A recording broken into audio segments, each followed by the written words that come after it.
Kumusta mga kapatid sa YouTube? Heto na naman tayo sa ating channel na maski late mag-upload ay lagi naman may bagong kwento. Dito, tatalakayin natin ang buhay habang ginagawa nating epic ang ordinaryo. Sama ka na! Tara at bigyan natin ng saysayang buhay ng mga kababayan natin sa bansang Denmark. Siguro ay nabalitaan nyo noong nakaraang taong 2025 hanggang sa kasalukuyan ang malaking interes ng presidente ng Amerika na mabili o di kaya ay masakop ang Greenland sa karagatang Artiko. At dahil ang Greenland ay kasali sa kaharian ng Denmark, ay nahirapan ng American President na basta na lamang itong sakupin o i-take over na lamang. Isa sa mga sinabi niya upang kumbinsihin ang mga mamamayan ng Greenland na pasakop sa Amerika ay ang pahayag na ang mga Danes ay racist. Ngunit ang pag-uusapan natin talaga ay patungkol sa issue ng bakit mahirap makipagkaibigan sa mga Danes sa Denmark at bakit tila naiuugnay ito sa negatibong aspekto ng kanilang pamumuhay. Isa din itong ipinagtataka ng mga dayuhan sa Denmark, lalo na ang mga Pilipino dahil nga likas tayong mga sosyal at palakiibigan. At may mga pagkakataon pa nga na may mga social media influencers ang tumatalakay ng kanilang kalungkutan sa Denmark dahil wala silang kaibigan na Danish o ethnic Dane. Pakiramdam nila ay hindi sila tanggap ng mga lokal na mamamayan ng Denmark kahit pa sila ay galing din sa Western countries o sa Europe o maging sa mga mayayamang mga bansa. Ang mga ethnic Danes o Danish citizens ay mga mamamayan na ipinanganak at nagsilaki sa Denmark at ang mga may kaugnayan sa mga dayuhan sa dugo katulad ng pagiging magulang, kapatid at anak. Kung paniniwalaan natin ang mga nagsasabing ang mga Danes ay racist, ay tapos na agad ang usapan. May mga ethnic Danes kasi na ang paniniwala ay ang mga tunay na Danish citizens lamang ay ang mga mamamayang bumibilang ng maraming henerasyon ng paninirahan sa Denmark. Kaya maski Danish citizen na at matagal na nakatira ng maraming taon sa Denmark, ay harap pa rin makakuha ng mga kaibigang ethnic Danes. Ngunit mayroon din namang mga Danes na nakikipagkaibigan din sa mga dayuhan katulad ng mga nakapaglakbay na at nakapagtrabaho na sa iba't ibang mga bansa. Hindi maikakaila na karamihan sa mga Danes ay nagpapakatotoo lamang sa kani-kanilang mga sariling paniniwala at kaugalian na kahalintulad din ng mga iba't ibang dayuhan na magkakaiba din ang paniniwala at paninindigan sa buhay. Ayon sa mga nalathala na artikulo sa dyaryo sa Denmark, katulad ng mga pahayagang Berlingske, sa platform ng Quora at mga pahayag ng isang Danish-American film actor at filmmaker na si Christian Colling, ay sadya lamang na may mga batas na hindi nasusulat o mga invincible laws na sinusunod ang mga Danes sa bansang Denmark. Bukod pa dito ay may mga iba pang mga dayuhan ang nagpahayag ng kanilang dagdag na kaalaman kung bakit mahirap makipagkaibigan sa mga Danes. Ilan sa mga ito ay, number 1, bawal kamustahin ang mga dayuhan. Number 2, nakakabilib ka kung tatangkilikin mo ang bansang Denmark. Number 3, huwag kang magyayabang. Number 4, pintasan mo ang serbisyo ng gobyerno maski na isa ito sa pinakamahusay sa buong mundo. At number 5, huwag kang ngingiti sa mga dayuhan maliban na lang kung trabaho mo ito. Karamihan sa mga Danes ay maliit o kaunti lamang ang kakayahan na makipagkaibigan ng madalas at maramihan sa ibang tao. Ito ay dahil sa napakatapat o napaka-loyal nila sa mga dati o kasalukuyang mga kaibigan na mayroon na sila. Kaya asahan mo na kung limitado lamang ang mga upuan sa kanilang mga lamesa, ay siguradong ang mga imbitado lamang ay ang mga taong tunay na mahalaga sa kanilang buhay. Eksakto lamang ang maaari nilang maging matalik na kaibigan at iyon ay dahil eksakto din ang bilang ng kanilang mga silya sa kanilang mga hapagkainan.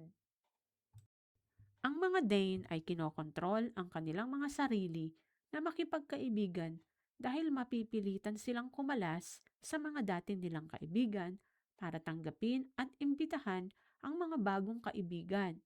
Ayaw nila ng ganoon kasi mahihirapan sila. Kaya, kung talagang gusto mo rin talagang maging kaibigan nila, ay dapat na matyaga ka ring maghintay. Siguro ay mangyayari din iyon, ngunit huwag ka nang umasa pa. Kung kailan, sila lamang ang magdedesisyon yan. Kaya mahirap din itong unawain para sa mga dayuhan eh.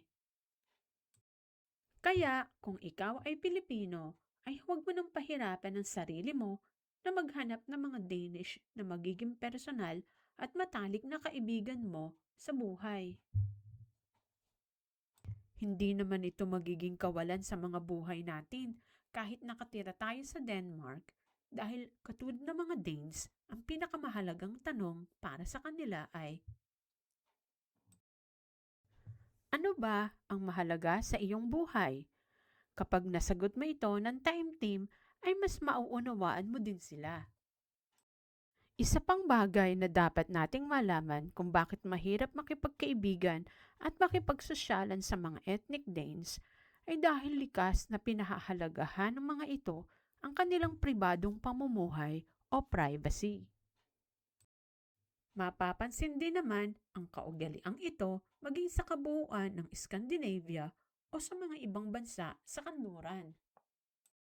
Mahalaga sa kanila ang pribado at tahimik na pamumuhay.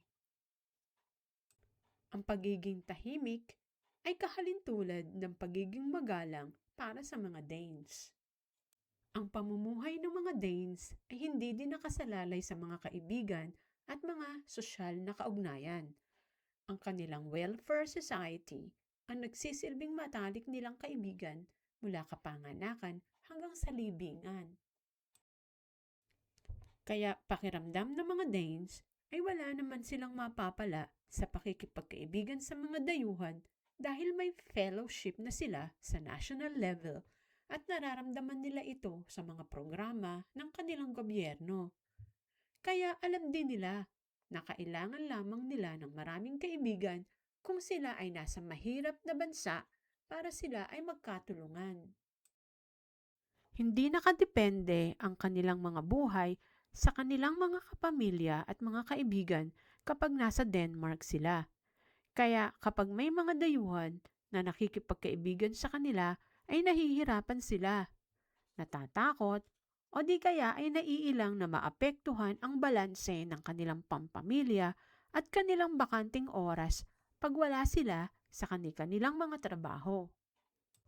Kung nakatira ka sa Denmark, ay alam mo sigurado na mataas ang mga pangunawa ng mga Danes sa modernong pamumuhay dahil din sa mataas na pamantayan sa kanilang edukasyon.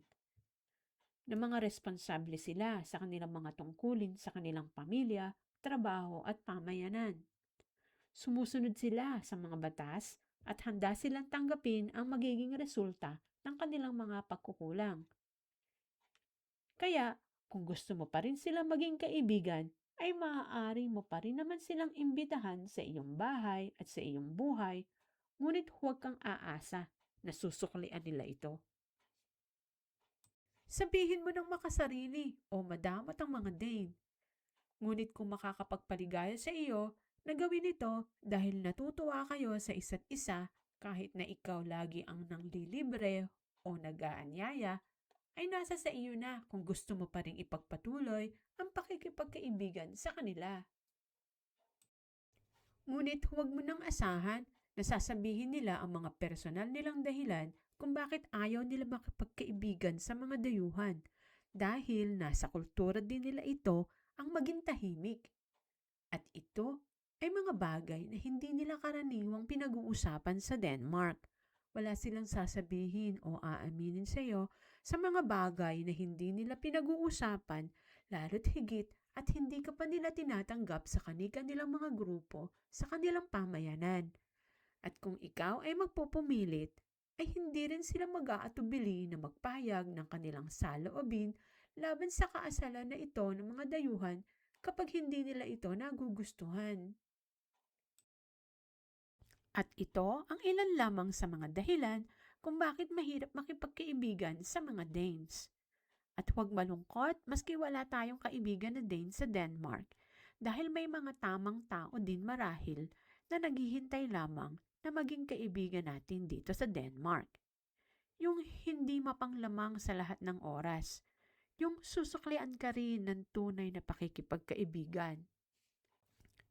Yung katanggap-tanggap sa puso at isipan mo. Mahirap din kasi kapag pinipilit mo lamang ang sarili mo, nagdudulot lamang ito ng mas matinding kalungkutan at pagkabigo sa buhay. Unahin palagi ang pamilya at tandaan din natin na kaya din nating piliin ang pwede nating mga maging kaibigan kapag tayo ay nasa ibang bansa.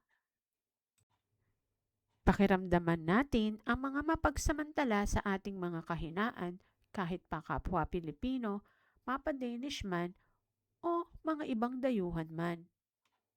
Palaging unahin ang tunay na mahalaga sa buhay natin. Iba na ang maraming alam sa kung sino ang mga karapat-dapat na maging matalik ng kaibigan natin, lalo na kung nasa abroad at kahit na tayo ay likas na palakaibigan at likas na mapagkawang gawa sa kapwa. Ang mga Pilipino ay likas na makadiyos at makatao.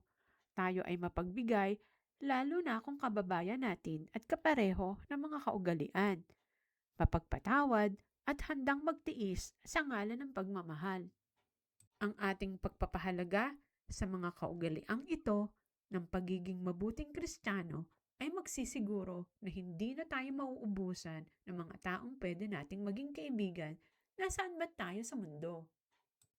Subscribe na at maging parte ng pamilyang walang sawang lumalaban sa buhay.